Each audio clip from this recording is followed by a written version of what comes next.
Mais je sais qu'il a des enfants, il en a parlé à plusieurs reprises. Et ça fait plaisir de l'avoir avec nous. Et c'est quelqu'un de très dynamique, vous allez le voir durant son sermon. Je vais lui céder, sans prendre trop de temps, je vais lui céder le micro. Mais juste avant, je vais demander au frère James Melé de prédisposer le pasteur pour un chant spécial.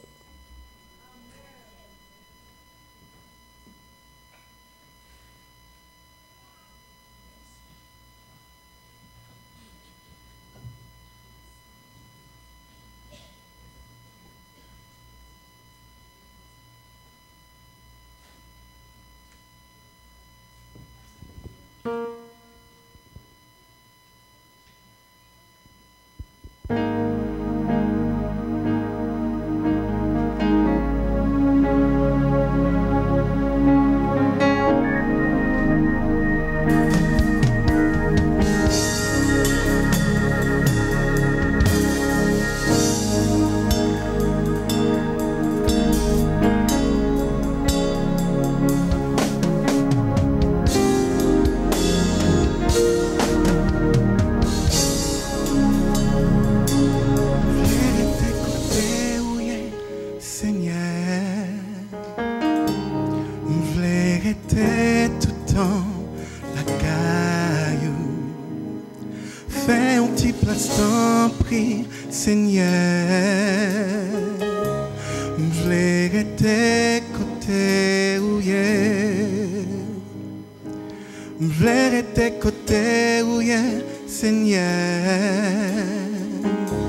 Tout ce que Dieu fait est merveilleux.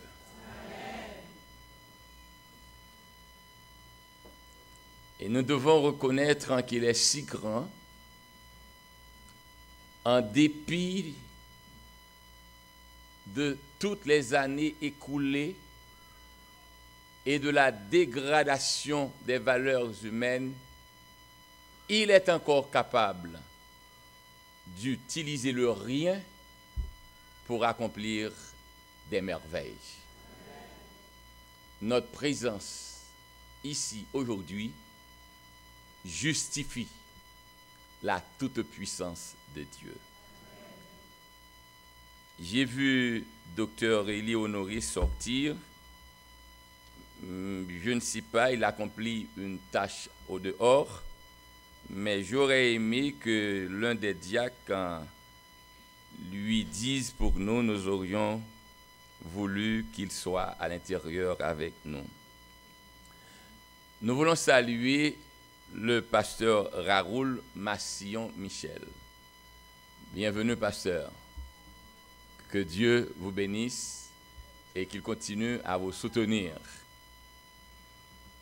Et nous aurions aimé, nous savons que c'est difficile d'accorder la parole aux pasteurs, car ils sont naturellement des orateurs. Mais tour à tour, nous aurions aimé accorder la parole à Dr. Élie Honoré, tout en saluant son épouse, Sœur Marilyn. Docteur Honoré, que tu viennes saluer le peuple de Dieu. Puis ce sera le tour de pasteur Michel. De courtes phrases. Docteur.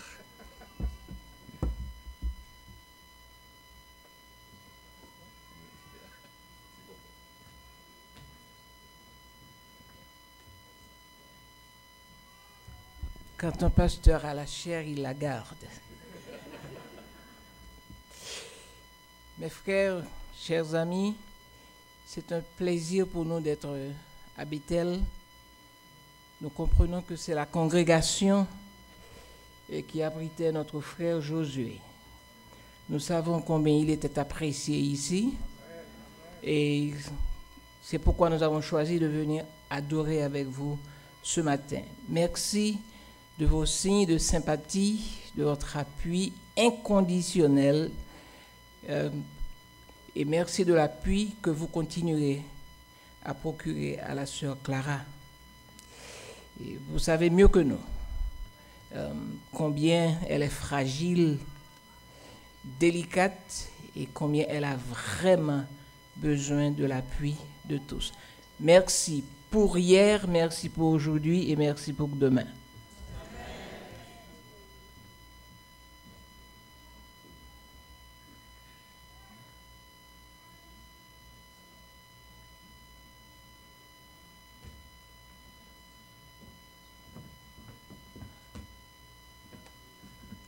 Mes frères et mes sœurs, que la grâce et la paix du Seigneur soient avec vous. C'est un plaisir pour moi ce matin d'être au milieu de vous.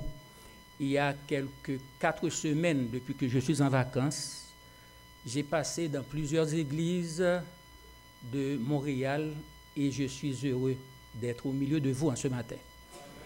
Je vous apporte les salutations des frères et sœurs d'Haïti, je reviens d'Haïti, et plus particulièrement à l'église adventiste Canaan de Kafouchada. Donc, je vous apporte mes salutations.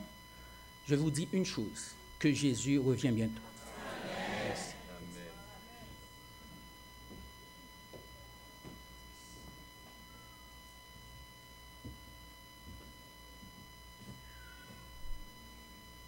Êtes-vous heureux d'être ici ce matin? Savez-vous que Dieu vous a convoqué lui-même? Et ne devons-nous pas remercier Dieu pour les talents accordés à ses enfants? Nous avons le plaisir d'être au pied de celui qui règne éternellement. Il fait des dons merveilleux à ses enfants. Et vous et moi, nous pouvons confesser que les chantres de ce matin nous ont aidés à adorer Dieu. Que Dieu vous bénisse. Les musiciens, que Dieu soit avec vous. Et nous n'oublierons pas de dire merci au Seigneur pour les talents accordés à James. Il a chanté et nous avions eu à quelques moments l'idée d'être devant le trône. Mais nous nous sommes repris pour dire nous sommes encore sur terre. Que Dieu soit exalté. Bien que les circonstances qui me permettent de revoir Docteur Honoré ne soient pas les plus désirables, mais je suis content de revoir Docteur Honoré. Et sans que je veuille révéler toute chose, j'ai eu le plaisir de travailler à l'église Sichard avec son épouse, une dame assez consacrée au Seigneur. Et la dernière information que vous devez oublier automatiquement, quand je devais épouser Béatrice, mon admiratrice,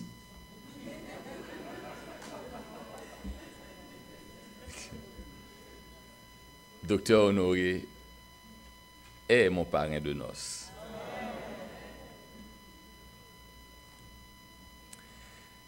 Nous allons étudier la parole de Dieu. Mais au nom du pasteur, je veux vous saluer tous et je veux dire à mes frères qui reviennent des États-Unis et qui sont maintenant au Canada que Dieu veille sur eux. Nous sommes des pèlerins. Bientôt nous rentrerons à la maison.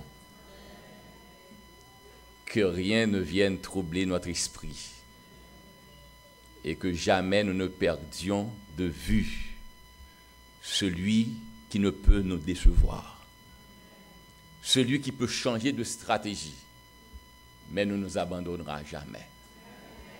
Et un changement de stratégie ne veut pas dire qu'il a failli à ses promesses. Lui, à sa naissance, a dû laisser Nazareth pour se rendre en Égypte. Donc, tant que nous sommes sur la terre, il n'y a qu'une chose qui doit retenir notre esprit, et il n'y a qu'une chose que nous devons chérir en nos cœurs, où nous sommes. Il est toujours présent. Et avec lui, la victoire est certaine. Quoi qu'il fasse, l'ennemi, il a déjà perdu. Il le sait bien, mais il est menteur, astucieux. Mais Jésus veut qu'il comprenne. Nous ne sommes plus faibles, car son sang nous a rachetés. Nous n'allons pas faillir. Et pour la gloire de Dieu, nous avons également remporté la victoire en Jésus. Je vous avais promis de terminer le message que j'ai commencé samedi dernier. Et j'aime être un homme de parole. J'ai eu à lutter avec moi au cours de la semaine car j'ai de nombreux sujets que je pourrais vous présenter ce matin. Mais toutes les fois que le désir veut m'entraîner loin de la rive où je me retrouvais samedi dernier, je me suis dit, non, tu as fait une promesse. Tu dois l'accomplir. Nous sommes heureux d'être ici pour adorer le Seigneur avec vous. Et souffrez que je vous dise, même si vous ne le voyez pas, il est réel. Amen. Il est réel. Personne d'autre ne peut vivre ce que vous vivez. C'est comme la température. On croirait qu'il doit y avoir une même température dans cette salle. Mais sachez bien que nous ne sommes pas tous sur la même température. Donc, le Dieu qui est dans votre cœur est à vous. Expérimentez-le. Et ne croyez pas que je sois capable de vous influencer dans votre expérience. Mais prenez toutes les dispositions régulières pour qu'en sortant d'ici, vous soyez en mesure de dire, oui, il est réel. Je l'ai rencontré ce matin. Dieu a un plan pour chacun de nous. Prenons tout ce qui est nécessaire à notre disposition pour que nous parvenions à vivre cette expérience profonde avec lui aujourd'hui. N'oubliez pas, il est ressuscité. Il n'est plus dans le tombeau. Et comme d'habitude, on a essayé de couvrir la réalité. Les soldats ont été renversés. La pierre roulée. Les disciples, surtout les femmes, ont eu le privilège de rentrer dans le tombeau et de voir que le linge est plié et bien mis. Cependant, on a appelé les soldats pour dire « Attention, il ne faut pas dire que vous avez été renversés, que vous avez été battus, mais dites qu'ils sont venus emporter le corps et nous vous donnons de l'argent. » Mes chers amis, laissez-moi vous dire que l'une des vertus de l'ennemi, c'est qu'il est persévérant. Il ne se laisse pas renverser facilement. Et même au moment où, littéralement, il paraît être vaincu, il vous dit, vous vous êtes trompé. C'est vrai que je suis sur le sol, mais ce n'est qu'une manière de continuer à combattre. J'aurais aimé que vous et moi nous comprenions, nous n'avons pas un ennemi facile. Cependant, l'idée de réaliser qu'il n'est pas facile ne nous effraie pas. Car celui qui nous a appelés et que nous servons des cieux au tombeau, il a toujours remporté la victoire. Vous vous rappelez que samedi dernier, je vous disais que Dieu a dû réunir tous les anges. Et il est assis sur un même trône avec son Fils. Et il leur a fait comprendre qu'il n'y a pas de distance ni de différence entre lui et son Fils. Vous vous rappelez que tous les anges se sont prosternés en présence de Jésus au moment où le Père a introduit magistralement son Fils. Satan s'est agenouillé aussi. Et il a adoré. Permettez-moi de vous rappeler que il y a une profonde différence entre le mirage et la réalité. Ce n'est pas toujours que tous ceux qui viennent à l'église sont de vrais adorateurs.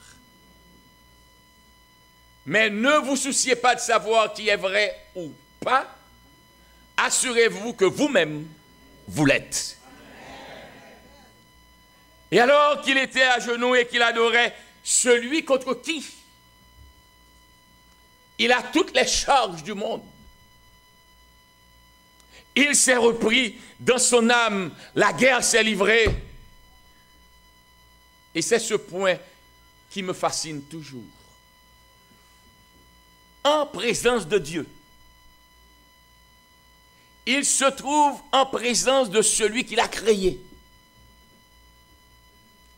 Et il a pu ourdir un complot en sa présence. Dieu ne l'a pas empêché. Dieu respecte la liberté qu'il vous accorde. Mais apprenez à bien utiliser cette liberté. Il aurait pu éliminer l'ennemi avant même qu'il ait le privilège de manifester ses stratégies. Mais il laisse faire. Et regardez encore, il le laisse faire en 2017. Et un excellent écrivain a rapporté ceci et a retenu mon attention quand je l'ai lu. Elle a dit que même dans la géhenne, ceux qui seront perdus dans le feu déclareront « Oui, Seigneur, tu es juste. » Oui, Seigneur, dans le feu. Oui, Seigneur, tu es juste. Satan devra être démasqué Et ces adeptes devront réaliser, s'ils sont dans le feu, ce n'est pas la faute de Dieu, mais c'est parce qu'ils n'ont pas été assez intelligents pour recourir à celui qui est venu en personne leur accorder la victoire sur les astuces de l'ennemi. Mon bien-aimé, on a cru pouvoir induire les gens en erreur en rapportant que les disciples de Jésus ont enlevé le corps. Mais il y a des histoires qu'on ne peut pas cacher. Il y a des faits notoires qu'on ne peut pas ignorer. Jésus n'est plus dans le tombeau. Il est ressuscité. Ses disciples ne l'ont pas emporté. Il est ressuscité. Ses disciples n'ont pas joué le jeu de la tromperie. Mais la réalité, il est ressuscité. Alors, à Galilée, il s'est présenté et il a dit aux disciples, tout pouvoir m'a été donné dans le ciel et sur la terre. Je vous ai fait voir la semaine dernière les raisons pour lesquelles Jésus est capable de dire « Tout pouvoir m'a été donné dans le ciel et sur la terre. » Parce que après que l'ennemi ait fini d'induire en erreur toute l'armée céleste, et ça me surprend, Satan est arrivé. N'oubliez pas, le type a la responsabilité de tous les anges. Il est honoré et respecté par tous les anges. Et voici que Dieu lui permet de parler aux anges, de les convaincre. Je vous le répéterai encore. Vous et moi, nous pouvons étudier la psychologie. Mais Satan est la psychologie même. N'allez pas raisonner avec Satan. Ne jouez pas avec l'ennemi. La seule manière de le défaire et de le démettre est de rester attaché à Christ. Ne pensez jamais que vous êtes assez intelligent pour comprendre toutes les manifestations de l'ennemi. Mais Dieu en vous vous donnera l'esprit de discernement. Et quand il se manifestera de différentes manières, quelle que soit la métamorphose, quelle que soit la stratégie, Dieu vous accordera toujours la sagesse de rester attaché à lui. Car la seule manière de remporter la victoire sur l'ennemi est d'être toujours en compagnie de Jésus. Alors, quand toute l'armée céleste est prise dans les astuces de l'ennemi, Jésus s'est révélé patient. Il a dû prendre du temps pour leur parler, leur faire voir que les révélations de l'ennemi sont fausses, les accusations ne pèsent pas et qu'il est dangereux pour eux d'aller dans cette direction. Et finalement, un tiers. Et comprenez très bien, Satan est créé par Jésus. Les anges sont créés par Jésus. Ils sont tous de même nature. Mais lui, il parvient à les induire en erreur. Alors, Dieu les a chassés du ciel. Et je vous le répéterai, n'oubliez pas que le péché a commencé au ciel.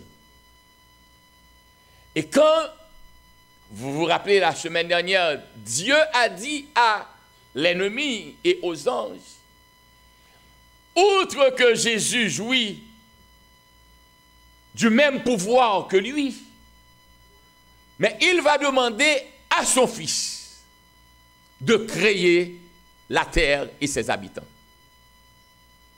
Au commencement était la parole. La parole était avec Dieu. Et la parole était Dieu.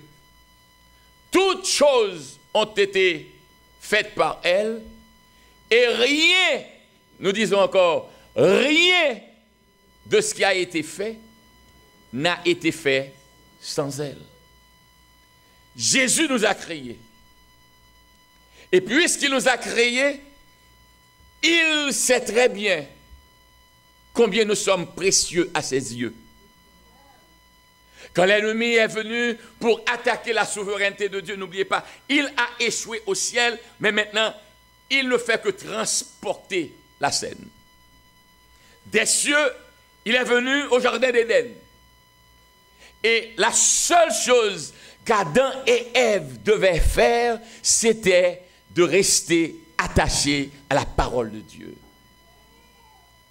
Mais bien-aimés, s'il vous plaît, n'essayez jamais de vous éloigner des enseignements de Dieu. La sécurité n'est pas dans la logique. La sécurité n'est pas dans le raisonnement. Souffrez que je vous dise, comprendre la parole de Dieu n'a rien à voir avec le doctorat qu'on a décroché. Il y a d'excellents docteurs en théologie, mais leur eau est sale. Parce que celui qui les a instruits est plus intelligent qu'eux. L'ennemi a le doctorat des doctorats. Et si vous ne vous remettez pas à Christ, pour que dans la simplicité de sa parole, l'Esprit Saint parvienne à vous former, vous serez fasciné par ces vérités apparentes, mais dont le fond n'est que mensonge. Je ne suis pas venu aujourd'hui déclarer la guerre à personne, mais je suis venu seulement vous supplier de faire une chose. Attachez-vous à la parole de Dieu. N'essayez jamais d'aller au-delà de ce que Dieu vous a dit. Et quand vous ne comprenez pas, la meilleure attitude à adopter est de demander le secours du Saint-Esprit. Alors, au jardin d'Éden, il a gagné sur Dieu. Parce que l'objet le plus précieux aux yeux de Dieu est sous attaque. Et malheureusement, Adam et Ève n'ont pas su tenir devant lui. Mais non, écoutez, vous ne mourrez point, mais Dieu sait que vous deviendrez semblable à lui. Satan a fait une fausse révélation aux parents. Je ne vais pas devenir semblable à Dieu en désobéissant à Dieu, mais je suis semblable à Dieu en vivant dans la soumission à la parole de Dieu. Et c'est pourquoi Jean a déclaré, voyez quel amour le Père nous a témoigné pour que nous soyons appelés enfants de Dieu. Nous le sommes. Ce que Satan a cru donner à Ève, elle l'avait déjà. Mais elle n'a pas su comprendre que nimbée de la gloire de Dieu, elle avait besoin d'autre chose que se soumettre à la volonté de Dieu. Satan prend de nous ce qu'il veut nous donner. Satan veut toujours la meilleure partie de votre vie. Il ne badine pas. Il est super intelligent. Et quand il a fini de vous sucer, c'est à ce moment-là qu'il vous jette et qu'il vous abandonne. Je vous en supplie, je ne sais pas à qui je m'adresse, mais j'aurais aimé que vous m'écoutiez. Il n'y a de sécurité qu'en Jésus. Tout ce que vous croyez briller au dehors n'est que mirage. La réalité est en Jésus. Le vrai bonheur est en Jésus. La parfaite sécurité est en Jésus. La merveilleuse beauté n'est pas dans la chirurgie, dans la plastique, mais la meilleure beauté est dans la contemplation du caractère de Dieu. Alors Jésus a dit à ses disciples, tout pouvoir, tout dans les cieux et sur la terre. Il a chassé l'ennemi. Il est venu séduire Adam et Ève, l'objet précieux aux yeux de Dieu. Et l'accusation qu'il a voulu porter contre nous, il a dit à Dieu, vous avez commis une erreur de créer ces gens. C'est un échec de les créer, car ils ne peuvent pas vraiment vous adorer. Dieu n'a qu'un rêve, qu'une passion. C'est vrai qu'il a créé les anges. Les anges sont à son service, nuit et jour. Mais la meilleure adoration après laquelle son âme soupire est l'adoration de l'homme. Dieu n'est heureux dans sa peau qu'au moment où vous et moi, nous l'adorons sincèrement. Et rappelez-vous que je vous ai dit hier soir, l'adoration n'est pas un moment, l'adoration est un style de vie. Nous n'avons pas un moment d'adoration à l'église, mais toute notre vie doit être adoration à Dieu. La manière dont nous vivons avec nos épouses, notre sincérité envers nos partenaires, le respect que nous révélons à nos enfants, la patience que nous exerçons à leur égard, la compréhension de la nature de l'Église. L'Église est une famille établie par Dieu pour que ceux qui souffrent au dehors puissent trouver de la délivrance à l'intérieur. Que ceux qui ne sont pas compris au dehors soient compris à l'intérieur. Que ceux qui se sentent abandonnés même chez eux sachent qu'ils ont une famille où ils peuvent trouver de la sécurité. Oui, Jésus a déclaré tout pouvoir. Et ce pouvoir qu'il a, il dit aux disciples, je vous le transmets. Comment Jésus? Allez et faites. Allez et faites. Nous ne sommes pas des amateurs. Nous ne sommes pas livrés à nous-mêmes dans un bateau en péril.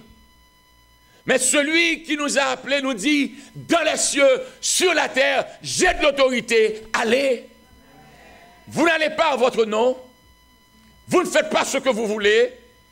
Vous n'avez pas à douter. Je vous donne de l'autorité.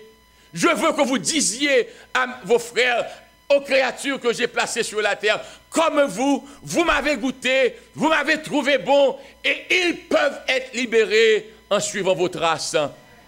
Quel privilège Dieu nous a-t-il accordé en se servant de nous pécheurs, après qu'il ait fini de nous laver, de nous purifier, de nous transformer.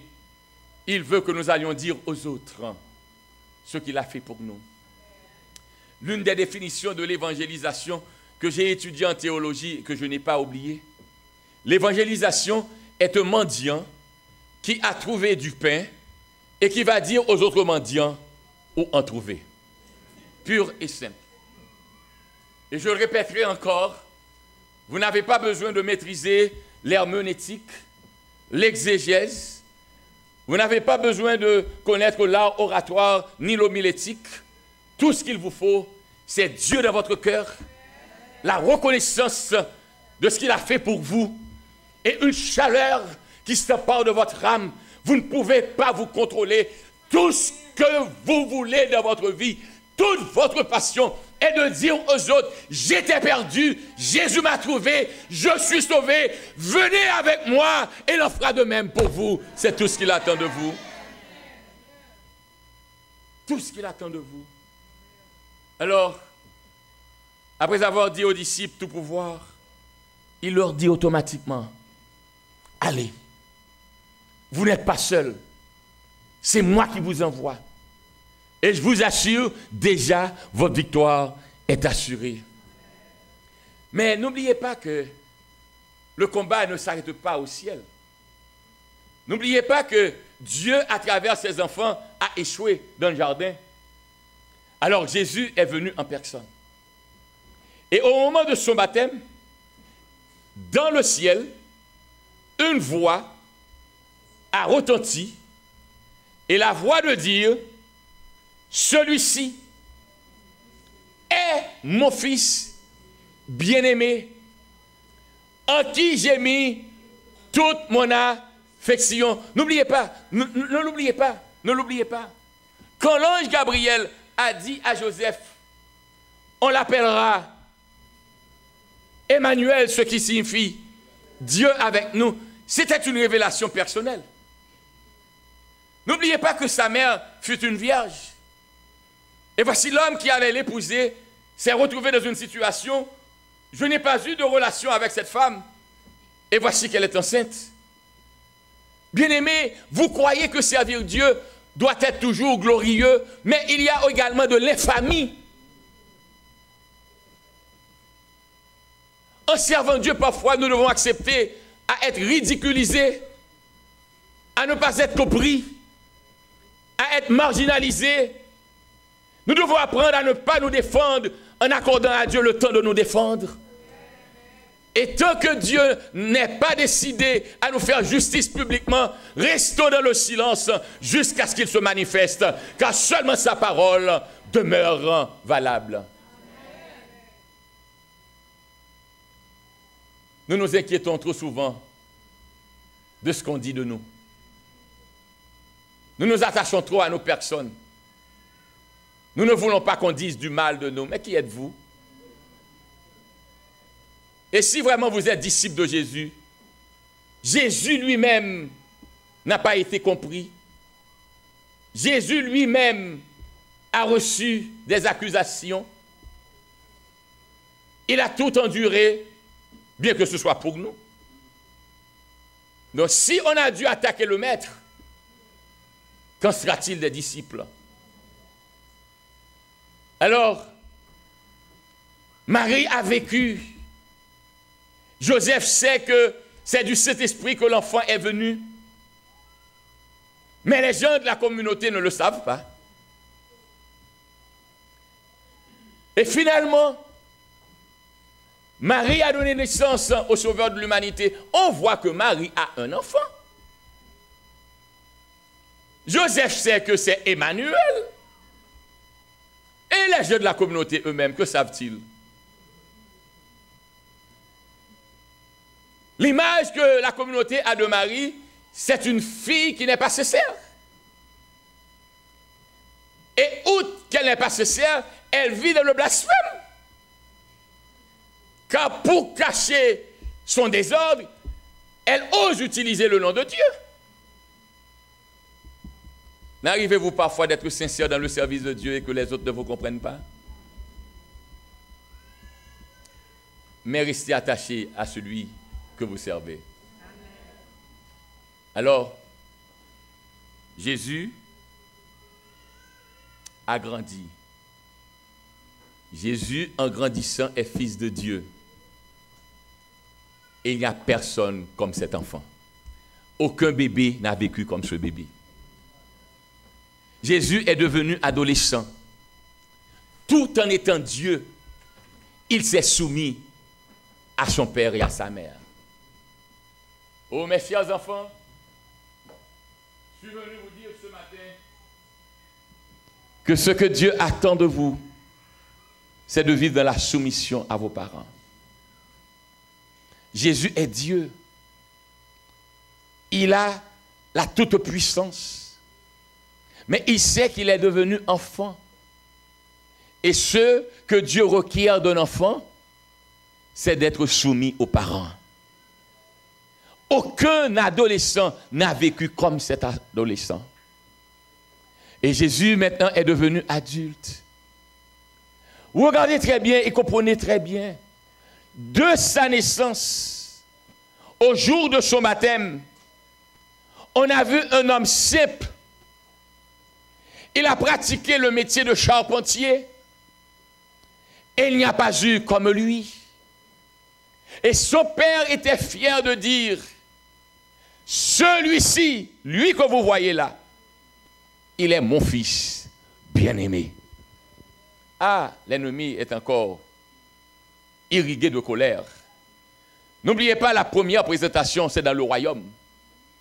Et bien qu'il se soit mis à genoux, il s'est relevé car la colère s'empare de lui. Il ne peut pas supporter que Jésus lui soit supérieur, bien que Jésus l'ait créé. Et quand il a entendu, celui-ci est mon fils bien-aimé, encore publiquement, il n'y a aucun de doute. Dieu déclare que cet homme est bien différent parce qu'il est mon fils bien-aimé. Et c'est dans ce contexte, Matthieu nous rapporte qu'il a été conduit au désert. Oh, bien-aimé, j'ai un message que j'ai titré « Béni soit les déserts ».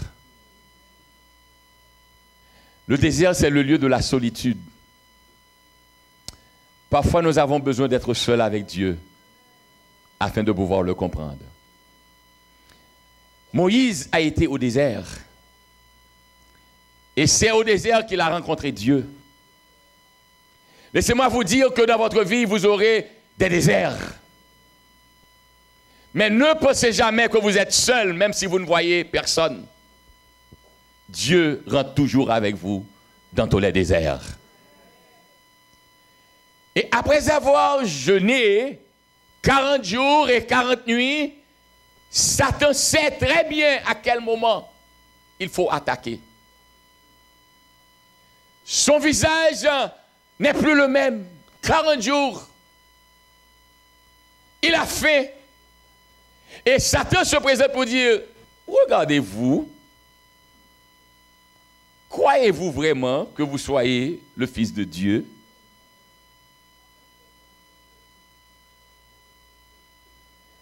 Satan vous attaque au moment où vous êtes le plus faible. Il connaît vos faiblesses. Il voit vos angoisses. Il sait quand vous faites face à des crises et que vous n'êtes plus capable de tenir. Il vient, il frappe et il veut gagner. Mais Jésus nous a révélé un secret.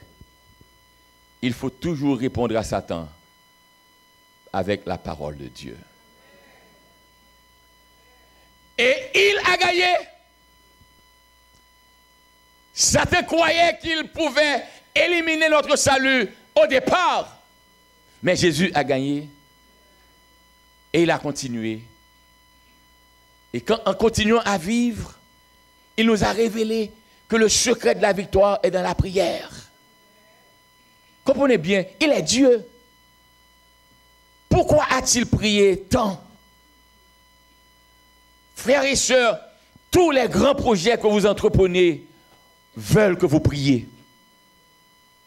On ne doit pas venir à l'église. J'aurais aimé vous inviter à un exercice chaque samedi matin à votre réveil.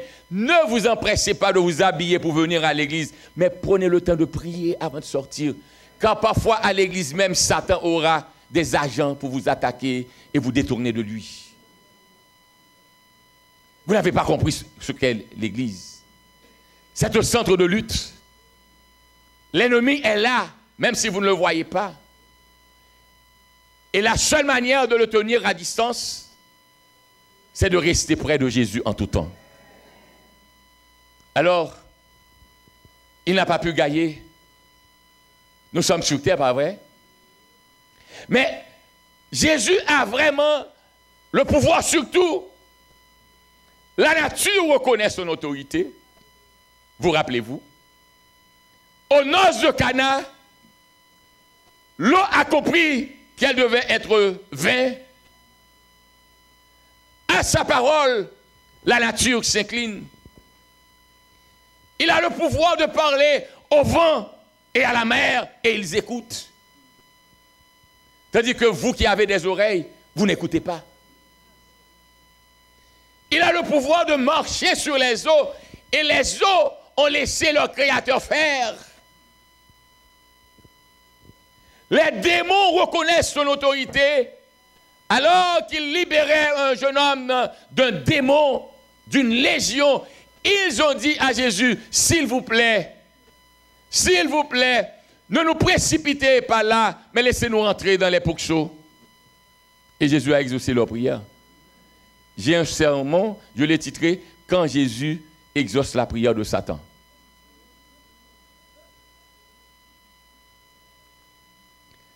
Jésus a entendu leur requête. Alors, si Jésus ose entendre la requête de l'ennemi quand il est sincère dans sa prière, à plus forte raison, moi qui le sers, quand je suis sincère et que je le prie, je dois être délivré. Amen. Ne me demandez pas quand je serai délivré, mais je vous assure que je suis déjà délivré. Amen. Alors, les mauvais esprits se soumettent au Sauveur, à notre Sauveur.